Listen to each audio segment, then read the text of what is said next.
have men realize that investing in others, such an honor, but it's also, it stimulates us. It causes us to use our imagination. It causes us to get out of the comfort zones of complacency, right? Yeah. We make a living by what we get, but we make a life by what we give.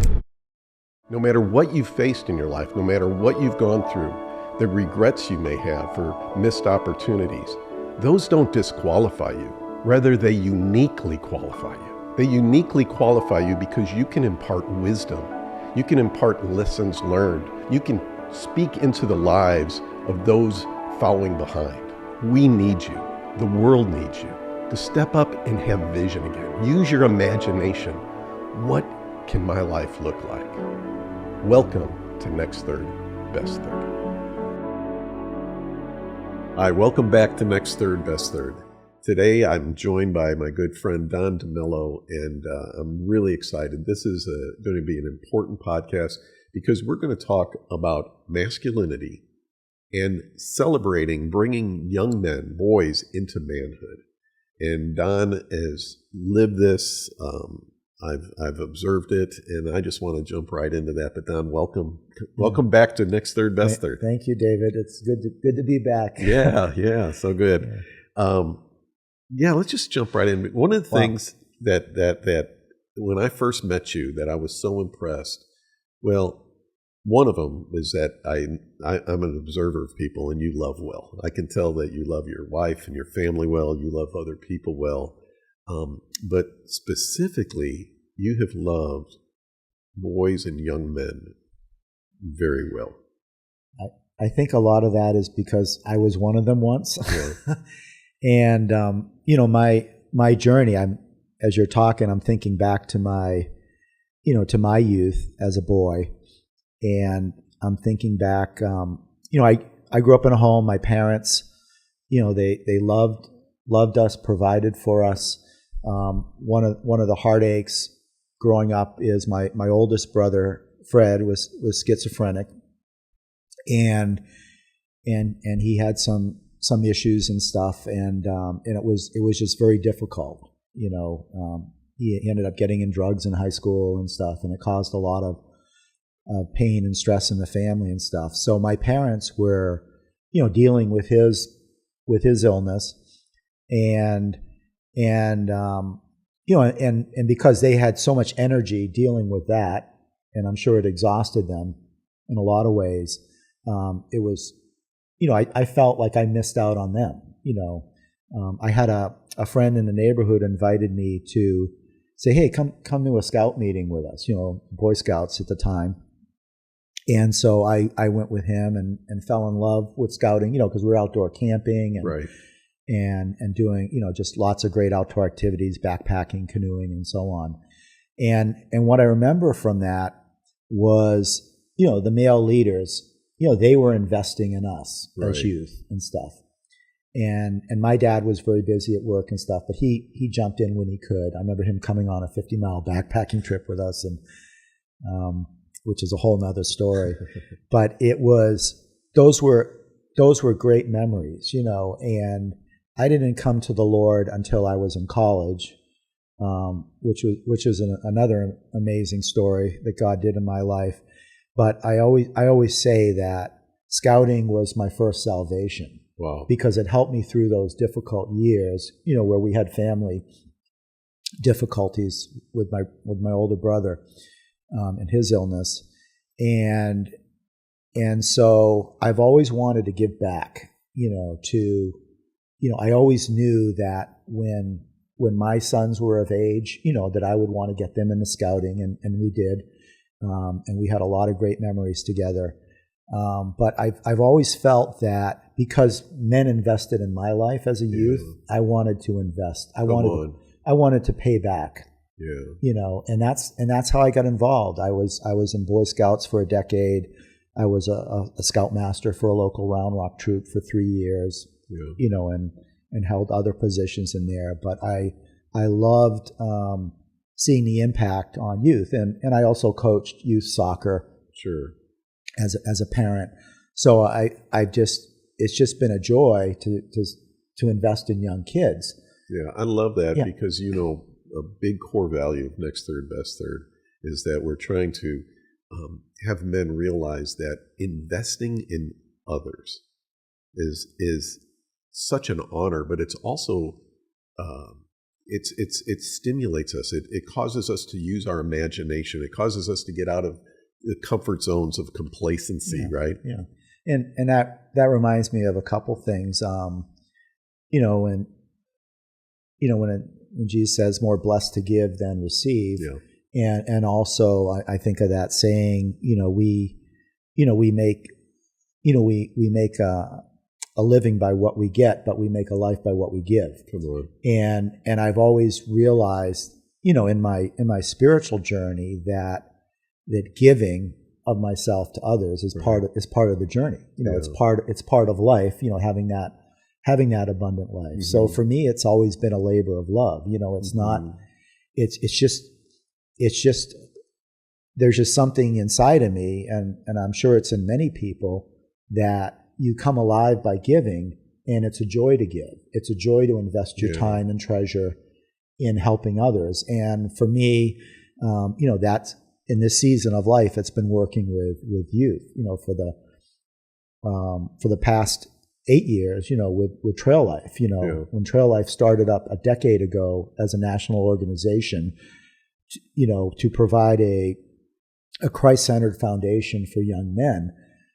Even though I was still in scouting at the time, and scouting was going through its changes, but I realized I went to a Trail Life conference in Waco, where they were just introducing it, and I felt the Lord just say, "This is your future," Wow. and I felt just excitement in my spirit because, I love being outdoors and doing outdoor activities. I love interfacing with young people, especially, with young boys and teenagers. And then to be able to do that and talk about Jesus without being politically correct. Right.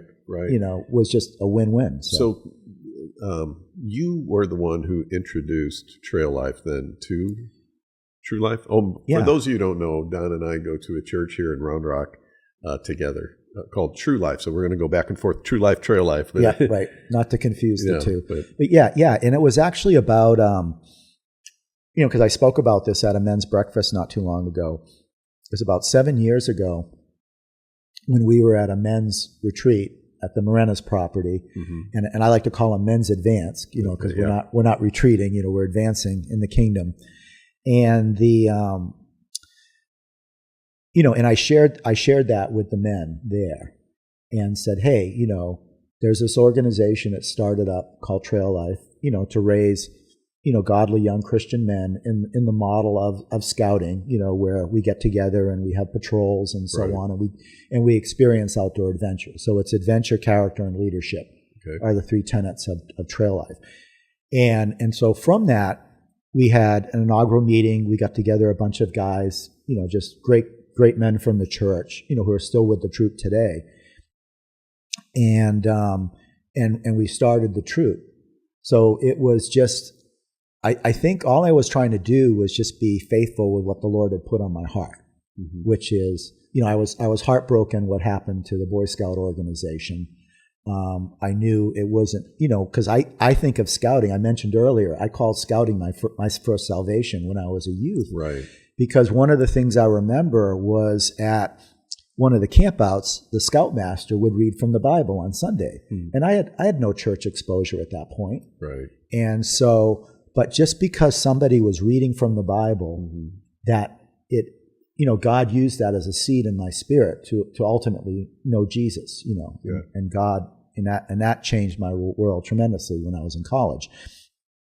And so what I love about Trail Life is that we're able to plant those seeds. We're able to throw out buckets full of seeds because mm-hmm. we can talk about the Lord all we want. Right. And a big part of Trail Life is helping to raise godly men to know Jesus and to walk with Jesus. And do that in relationship with each other. When you started, did you have your own sons in Trail Life? No. I was already, my sons had already aged out. Yeah. They were in college, And see, I love this part of the story because,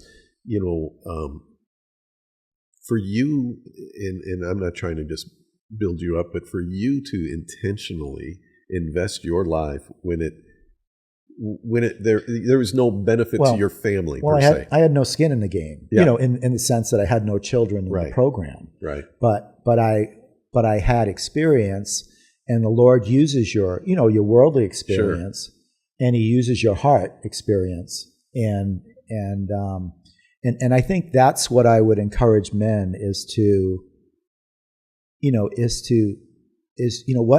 what turns your crank, what turns you on, right, and what's your passion, and how can you use that for the Lord? Sure.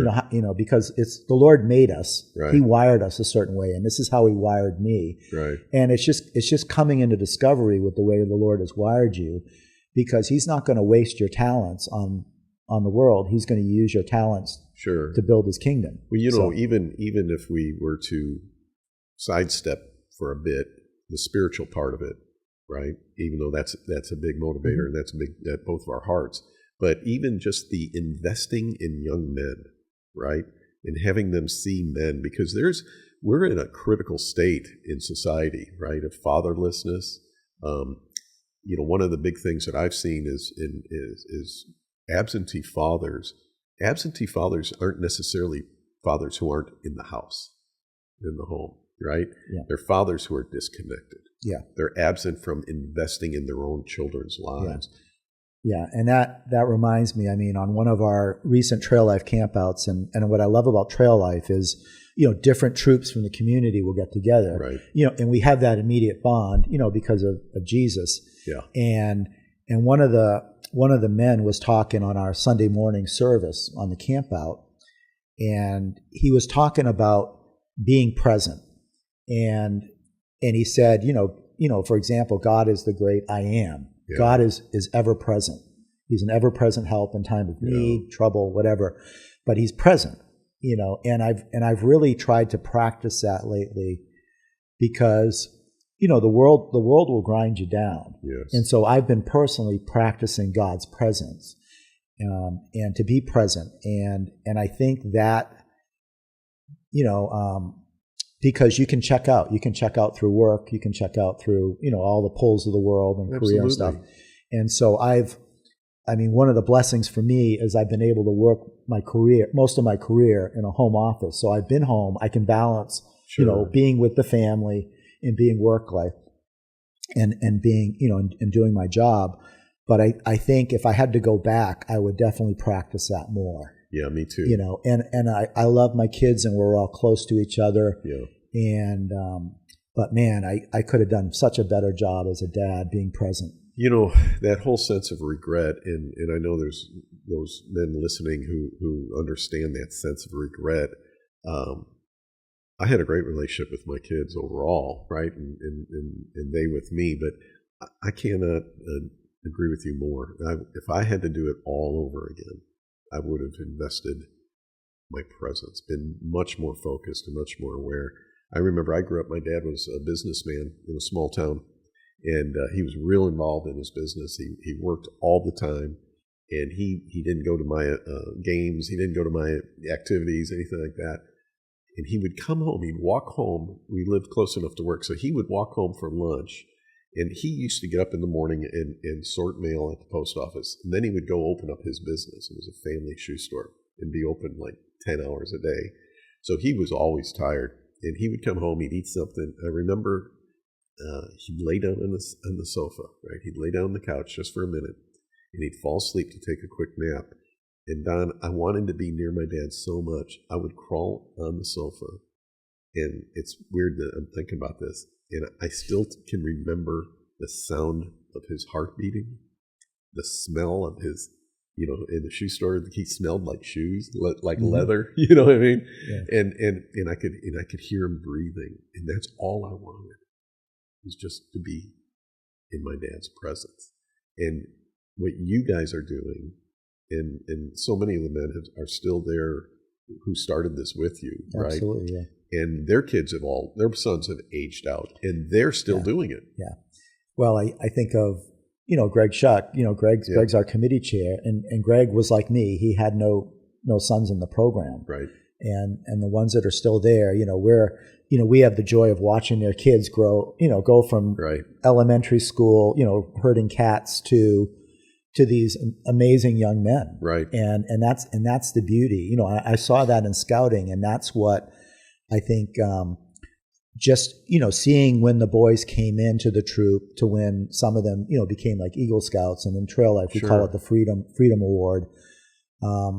It's just a wonderful journey to be part of that, to see that transformation. See, what you guys do, and I've observed it, is you do something that we've talked about as is uncommon in America right now in our society. You celebrate these boys. You celebrate these boys growing into manhood, right? And growing into masculinity. And I want to get on that here in just a second, but I remember hearing a story, and I've shared it a lot when I've spoken in front of groups, about a tribe in Africa. In this tribe in Africa, the women would raise the children, and the men wouldn't have anything to do with the children, really. They were out hunters, gatherers, things like this. So the women would do all the raising of the children in the hut that they were living in until the boy hit 13. And when the boy hit 13 years of age, the father and all the men of the village would get together at night, and they'd have paint on their faces, right? They'd be beating drums, they'd be dressed ornately, and they would come to the hut, and all the men would say, in their language, they'd cry out and they'd say, "Come out, O son of the village, come out." And they were literally calling him out of childhood into manhood. And the thing about it is the mother knows this is going to happen, right? So she's got mixed feelings, mixed emotions, as you can imagine, right? This is her boy, her baby boy, but now he's going to be going out and into manhood. And she knew what that meant. He was now going to be a hunter-gatherer. And so that boy would get to the hut opening of the hut, right? And he'd look out into the darkness, and he'd see this crazy, fire and men dancing, and they're all made up, and they're going, come out, O son of the village, right? And he'd look over at his mom, and he'd look over at his siblings, and look up back at his mom, and he would run into the dark. He'd run into manhood. They knew how to celebrate boys in the manhood. It sounds like something we do at our court of honor, where we take the elementary school boys, and we have basically where they pass through a tunnel where the other boys have their walking standards, and they form a tunnel, and they come through to become the next age group, which is right around that age, and stuff. And so we're calling them into a manhood destiny, a manhood journey, where now they're going to learn, more skills. They're going to learn how to function together, as a patrol. So they're in community with their peers, and they are now responsible to do their own cooking, their own cleaning on campouts, and they're prepared a little bit before in advance, but that's part of that transition, where now they're being called into manhood, to learn skills and to learn how to become leaders and how to grow in discipleship. There's a responsibility and an accountability they're being called into. Exactly. But it's been modeled to them by the men and by the older boys too, right? Yes. Like that's what I love. Absolutely. Is that you guys have intentionally invested in them and set a standard of what it looks like to be a kingdom man, a kingdom masculinity. So that leads me to this question. How would you, because, right now across all social circles, there's all sorts of attacks and different things on, what's toxic masculinity and, there's all this stuff going on. And I don't want to focus on that, but what is true masculinity? True masculinity to me is, first of all, the CEO of Trail Life, Mark Hancock, he has this saying, let boys be boy. Boys are wired for adventure. Yeah. And so true masculinity, developing that, is giving them a place where they can experience adventure and and they can learn to overcome, their fears, their obstacles. And that reminds me of, I think I'd shared this with you before, at one of our men's advances where, one of the things we did was make dog tags. We had to come up with a name. We had to pray and ask God for a name for us. For yourself. For ourselves, yes. And out of the blue came the name Intrepid. Intrepid. Okay. Intrepid. And I'm like, well, that sounds cool, but I don't really know what it means. Yeah. I had to look it up. And it means fearless and adventurous. Oh.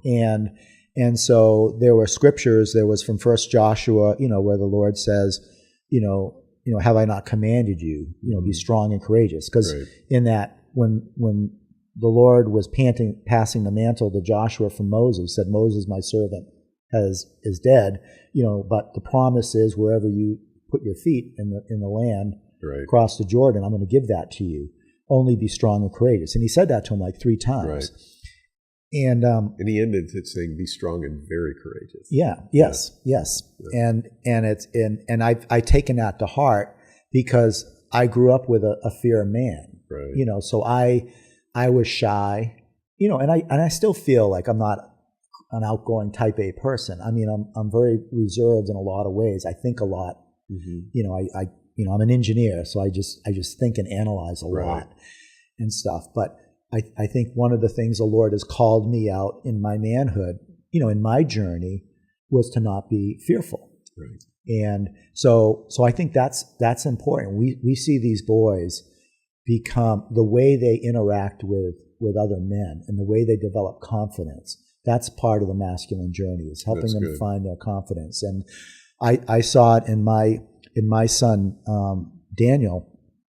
He went through scouting, and that helped prepare him. When he was, I would marvel at the way he would relate to older men. I mean, very respectful, very courteous, but with confidence. And I feel a lot of that came through his journey.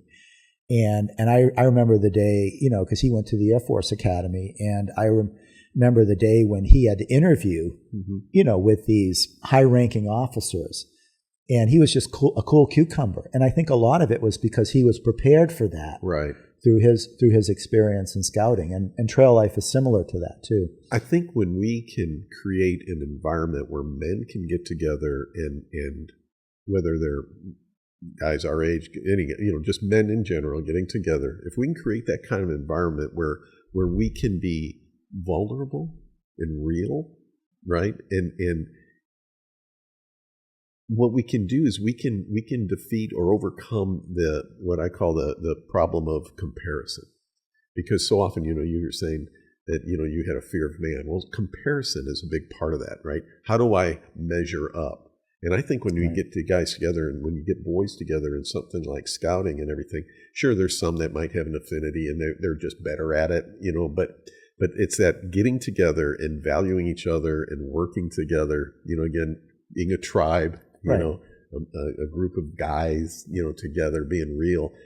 Yeah, you make mistakes and you can struggle, but I think that whole thing of being part of a team, right? Part of a group is so important to us growing into what true masculinity, because we've been sold a bill of goods, especially you and I, because we remember John Wayne, remember these guys, isolated rugged guy. Individualism, sure.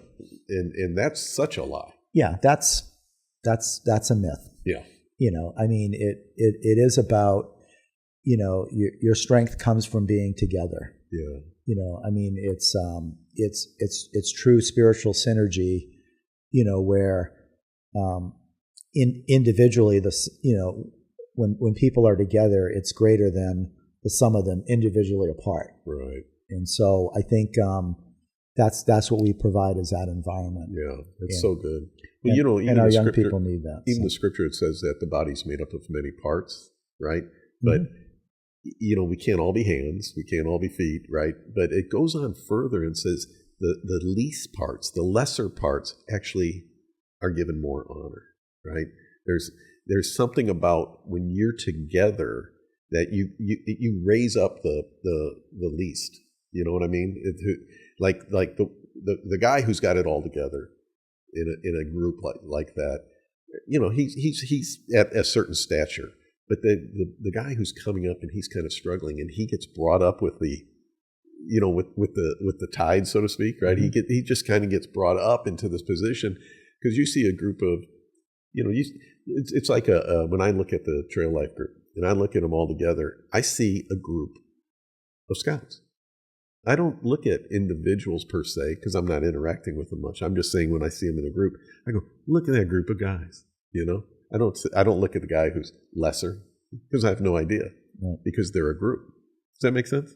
Yes. Yeah. No, and that's the way we do things, is together, and we integrate, the young boys as much as the older boys. We have certain age appropriate activities and expectations, but we're all one big troop family. So and that's the beauty of it. That's what I love, and what I love is that, in the saying, many hands make light work, that by having that togetherness, all the different parts of the body contributing makes it easier and more fun. Right. Because I started out as the troop master for, when we started the troop, and John Kagi, awesome man of God, has been doing that now for a number of years. Sure. But we've had different other men, rotating through different positions and stuff. And so I love that I don't have to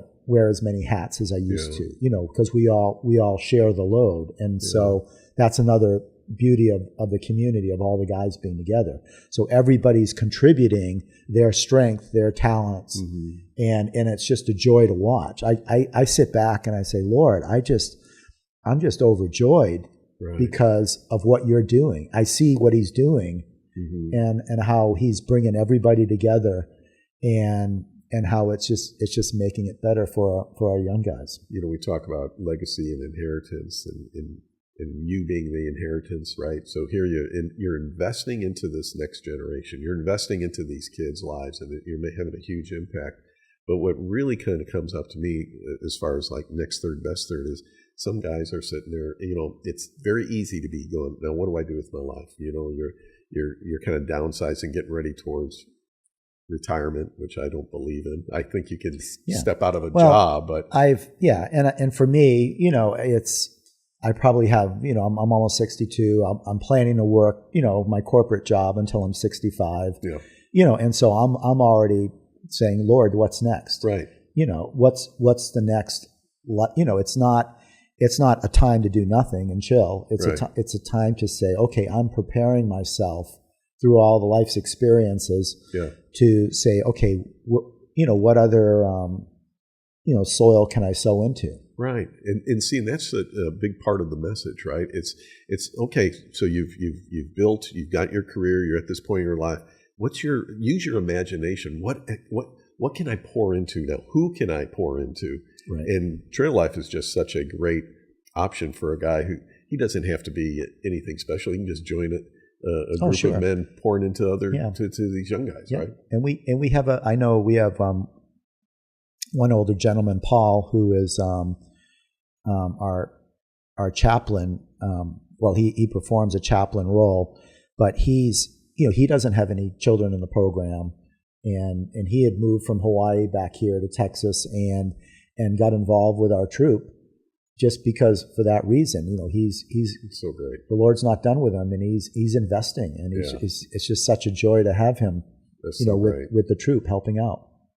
Yeah, so you don't have to have children in the program to. And I love to have an impact that you brought up joy, because again, meeting with as many men as I do, I see men who are struggling with depression. They're struggling with sense of purpose, right? And they're not joyful people, and they're struggling. And here it is, by giving of your time, investing in these young kids, these young boys who are becoming young men, that you're saying that the fruit of that is joy. It is.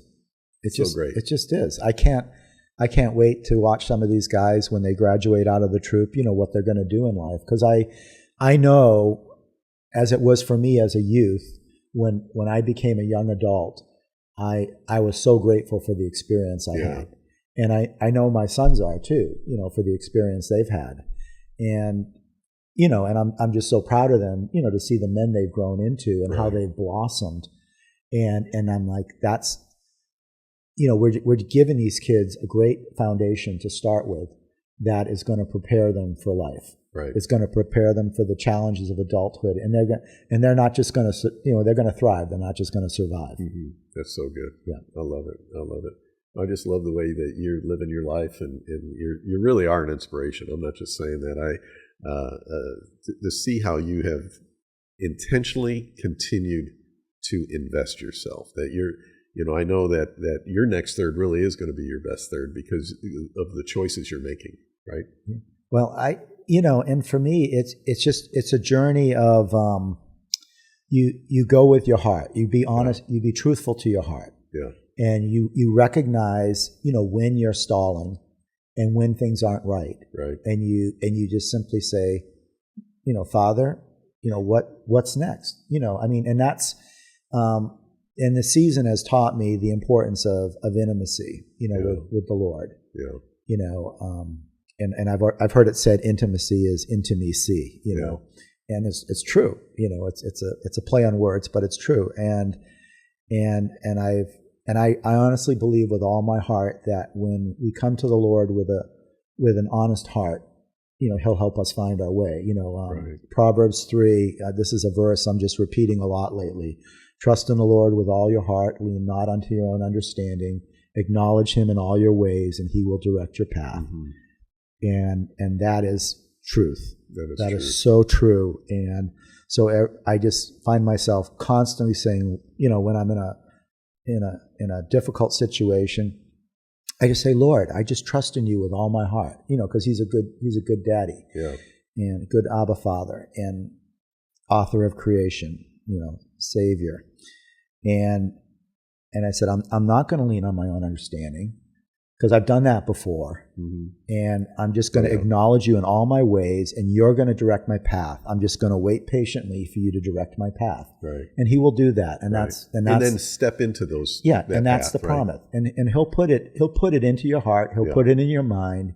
It won't get out of your head. You will know what to do. Yeah. And you'll take that baby step. And you just take that step, and that's such a big thing. And I love that you brought that up because, I look at,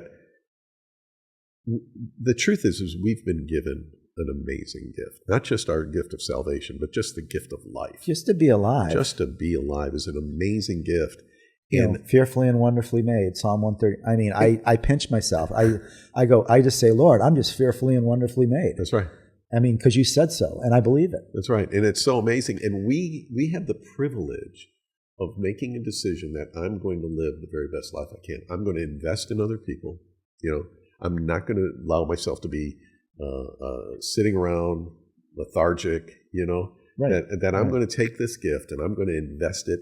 And to me, that's real masculinity because it takes a sense of courage and it takes an acknowledgement that this life is a gift, right? And I want to steward it well. Yes. So well said. So good. Again, I love having you here. This is so great. That's good. This has been such a good day. So yeah, we'll keep doing these. And y'all, thanks for joining us. If you do me a favor and hit the like button, subscribe if you would, but definitely share this with other men because our passion, both Don's and mine, is our passion is we really do want to see men rise up and make an impact in this world and make an impact in others because legacy, remember, isn't just the things you leave behind, but more important, it's the people you leave behind. Yes. Thanks for joining us. Amen.